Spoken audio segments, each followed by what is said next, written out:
नमस्कार दर्शकों, मैं हूं आपका होस्ट एंड दोस्त आर के शर्मा और आप देख रहे हैं ऑनलाइन न्यूज इंडिया वन। आज के मुख्य समाचार।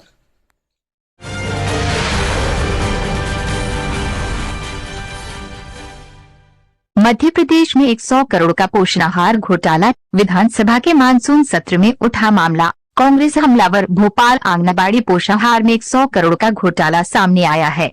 मध्य प्रदेश सरकार द्वारा किए गए पोषण आहार घोटाले के संदर्भ में नेता प्रतिपक्ष डॉक्टर गोविंद सिंह बच्चा चौड़ा के वरिष्ठ विधायक लक्ष्मण सिंह के नेतृत्व में कांग्रेस विधायकों ने विधानसभा से पैदल मार्च कर महामहिम राज्यपाल महोदय को राशन घोटाले पर ज्ञापन सौंपा। कांग्रेस विधायकों के हंगामा करने पर बुधवार को विधानसभा की कार्यवाही स्थगित कर दी गई। देखिए क्या है ये मामला। इस विस्तृत रिपोर्ट में गृह मंत्री नरोत्तम मिश्रा ने पोषण आहार घोटाले के बारे में क्या कहा है। भोपाल से कैमरा पर्सन शिवदयाल साहू के साथ आर के शर्मा की खास रिपोर्ट।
मुख्यमंत्री के मंत्रालय में फूड घोटाला, बिहार के चारा घोटाले के स्टाइल में एमपी में हुआ राशन घोटाला, बाइक ऑटो के नंबर पर पास कर दिए गए करोड़ों के बिल।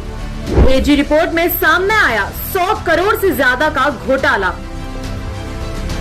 मध्य प्रदेश के अकाउंटेंट जनरल की एक 36 पन्नों की एक गोपनीय रिपोर्ट सामने आने के बाद राज्य में सियासी हलचल मच गई है। महिला बाल विकास विभाग में घोटाला सामने आया है, जिसका मंत्रालय सीएम शिवराज सिंह चौहान के पास है। इस रिपोर्ट में सामने आया है कि करोड़ों का कई किलो वजनी पोषण आहार कागजों में तो ट्रक पर आया है, लेकिन जांच में पता चला है कि वो मोटरसाइकिल और ऑटो का नंबर है। रिपोर्ट के मुताबिक लाखों ऐसे बच्चे जो स्कूल नहीं जाते, उनके नाम पर भी करोड़ों का राशन बांट दिया गया है। साथ ही इस विभाग में बड़े पैमाने पर धोखाधड़ी, लाभार्थियों की पहचान में अनियमितता, स्कूली बच्चों के लिए महत्वाकांक्षी मुफ्त भोजन योजना के वितरण और गुणवत्ता नियंत्रण में गड़बड़ी पाई गई है। तो आइए जानते हैं इस रिपोर्ट में इस घोटाले के बारे में। फर्जी ट्रक नंबर पर करोड़ों का बिल पास। दरअसल 6 कारखानों में 6.94 करोड़ रुपयों की लागत से 1125.64 मीट्रिक टन राशन लाया गया था। इन्हें लाने के लिए फर्जी ट्रकों के नंबर का उपयोग किया गया था।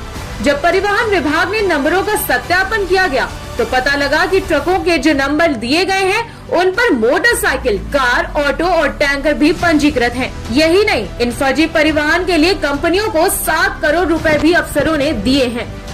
रिपोर्ट के मुताबिक 2021 के लिए टेक होम राशन यानी THR योजना में लगभग 24% लाभार्थियों की जांच पर आधारित थे। इस योजना के तहत 49.58 लाख पंजीकृत बच्चों और महिलाओं को पोषण आहार दिया जाना था। इनमें 6 महीने से 3 साल की उम्र के 34.69 लाख बच्चे, 14.25 लाख गर्भवती महिलाएं और स्तनपान कराने वाली मां और 11 से 14 साल की लगभग 64,000 बच्चियां शामिल थीं। कितने करोड़ का है घोटाला? रिपोर्ट की जांच के दौरान पता चला है कि 8 जिलों के 49 आंगनबाड़ी केंद्रों में केवल 3 स्कूल न जाने वाली लड़कियों का पंजीकरण किया गया था। हालांकि इन 49 आंगनबाड़ी केंद्रों के तहत WCD विभाग ने 63,448 लड़कियों को सूचीबद्ध किया था और 2018-21 के दौरान उनमें से 29,104 लड़कियों की मदद करने का दावा भी किया गया था। साफ तौर पर यहां आंकड़ों में हेरफेर करके 110.83 करोड़ रुपए के मूल्य के राशन का फर्जीवाड़ा दावा भी किया गया था। साफ तौर पर यहां आंकड़ों में हेरफेर करके 110.83 करोड़ रुपए के मूल्य के राशन का फर्जीवाड़ा हुआ है। यही नहीं, जांच रिपोर्ट में भोपाल, छिंदवाड़ा, धार, झाबुआ, रीवा, सागर, सतना और शिवपुरी जिलों में करीब 96,000 मीट्रिक टन पोषण आहार स्टॉक में होना बताया था, जबकि करीब 87,000 मीट्रिक टन पोषण आहार बांटना बताया गया, यानी करीब 10,000 टन आहार गायब था। इसकी कीमत करीब 62 करोड़ रुपए है। इस रिपोर्ट के बाहर आने के बाद शिवराज सरकार में गृह मंत्री नरोत्तम मिश्रा ने सफाई दी है। उन्होंने कहा है कि ये अंतिम रिपोर्ट नहीं है कि ट्रकों के नंबर डाल के जबकि वो स्कूटर निकले, सीएजी ने इस रिपोर्ट में जो रिपोर्ट है सरकार को भेजी।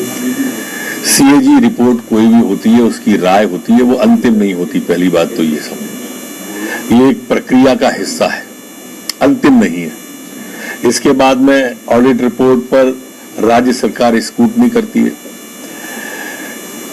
इससे अंतिम निष्कर्ष कहना ठीक नहीं है। ये जब आती है तो अकाउंट सेक्शन के बारे में एक कमेटी होती है अकाउंट की, वो इस पर अंतिम निर्णय करती है।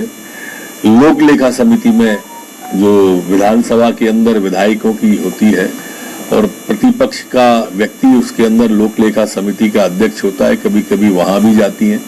तो इसलिए ये कहना ठीक नहीं है कि ये अंतिम है। क्लरिकल मिस्टेक भी इसमें बताई गई है कि क्लरिकल मिस्टेक थी, ट्रकों के नंबर डलते जब दरअसल वो स्कूटरों को इनसे क्लरिकल मिस्टेक। सारी बातें जब स्क्रूटनी होती है तो सब स्पष्ट हो जाती है और उसके बाद पैरा डिलीट भी होते हैं। हमने देखे। केजरीवाल जी जो है, गौर करने वाली बात ये है कि विभाग राज्य के सीएम शिवराज सिंह चौहान के पास, इससे पहले ये मंत्रालय इमरती देवी के पास था, लेकिन 2020 में उपचुनाव हारने के बाद ये विभाग भी सीएम शिवराज सिंह चौहान के पास चला गया। हालांकि अभी इस मामले पर शिवराज सिंह चौहान या फिर उनके ऑफिस से कोई बयान सामने नहीं आया है। तो ये थी मध्य प्रदेश में हुए घोटाले से जुड़ी हमारी रिपोर्ट। आपको रिपोर्ट कैसी लगी कमेंट सेक्शन पर